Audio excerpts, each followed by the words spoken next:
So, we all think we know the story of Genesis, right? The beginning of everything. But what if I told you that the version most of us have read has, well, it has missing pieces?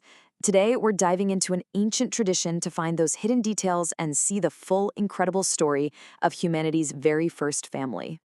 You know, this is the question everybody asks. It's probably one of the first big head scratchers you hit when you read the Bible. Genesis chapter 4 lays it out.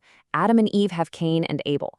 Cain gets rid of Abel, gets exiled to the land of Nod, and then boom, out of nowhere, verse 17 just casually says he knew his wife. Hold on. Where did she come from? Who is she? And if you're looking for an answer in the King James Bible, the one most of us are familiar with, you're going to be looking for a long time. The text just says nothing. It just moves on, leaving this huge gaping hole right at the dawn of humanity. It's a real mystery. But what if the answer wasn't lost at all? What if it was just preserved somewhere else? The key, it turns out, is in the Ethiopian Bible. Now, this is one of the oldest, most complete Christian canons on the entire planet, and it holds books that have been treasured for thousands of years, books that aren't in the Western Bible. The answer comes straight from a book called the Book of Jubilees, or Kufale in the ancient Ge'ez language. In the Ethiopian Orthodox Tewahedo Church, this isn't some obscure text. It's canonical. It's divinely inspired. You could almost think of it as the director's cut of Genesis, filling in all the names, all the dates, all the family details that other versions just leave out. And when you put them side by side, the difference is just night and day.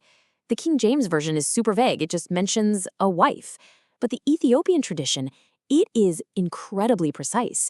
It doesn't just say she existed, it tells us her name, who she was in the family, and even gives the timeline for their marriage. And this leads us right to the big reveal. We're about to learn the names of the very first daughters of humanity, figures who are absolutely central to the story, but whose names have been pretty much forgotten outside of this ancient African tradition. So here it is, plain and simple. Cain's wife was his sister. The Book of Jubilees, chapter 4, verse 9, tells us her name was Awan. Now, the text explains that to populate the earth, this was the only way. The first sons of Adam had to marry the first daughters of Adam. It's the direct, logical answer that fills that gap perfectly. And get this, it wasn't just Cain. The text also names the wife of Seth, Adam and Eve's third son who was born after Abel's death. He married his sister, Azorah. What this shows us is a complete family tree. No gaps.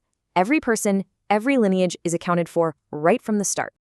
But you know, learning these names isn't just about winning a trivia night. They're actually part of a much bigger, more structured, and more profound creation story. Let's dig into how this divine pattern was set from the very, very beginning. Central to this whole tradition is the number 22.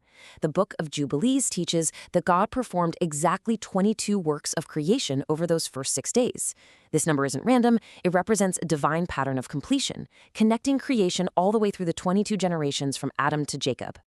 I mean, just look at day 1. It wasn't just, let there be light. No, the Ethiopian account details 7 foundational works. You've got the physical stuff, like the heavens and the earth, but then look at number 4 on that list, the spirits, meaning all the angels. Think about that. In this tradition, angels weren't some later addition. They were there on day 1, created from the very elements of wind and fire. And their first divine task? To keep the very first Sabbath with God himself. This establishes rest and worship not as a human rule, but as a heavenly institution from the moment of creation. So, okay. We've got the names Awan and Azorah. Why does this matter so much? Because their names and the choices of who they married are shown to establish 2 completely distinct spiritual destinies for all of humanity, right from the jump. And this is just, wow. Adwan, whose name is connected to words meaning iniquity or trouble, marries Cain. She becomes the mother of a lineage that turns its back on God. But then you have Azorah. Her name means help. She marries Seth, and she becomes the mother of the faithful line, the one that preserves the holy seed, the very lineage that leads directly to Noah. And you see this play out exactly as you'd expect. Cain's line? They're known for building the first cities, mastering music, working with metal, all these earthly achievements. But they become spiritually corrupt. Seth's line, though, they are defined by one simple, powerful thing. That's when men began to call upon the name of the Lord. The distinction couldn't be clearer. The Book of Jubilees even gives us the end of Cain's story, something the KJV just leaves hanging. It says his own house fell on him and he was killed by its stones. The text calls this righteous judgment. Think about it. He killed Abel with a stone, and he was killed by a stone. Talk about a full circle moment. The narrative is complete.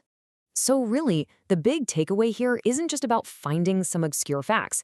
It's about realizing there is a fuller, more detailed, and more ancient version of our collective story out there.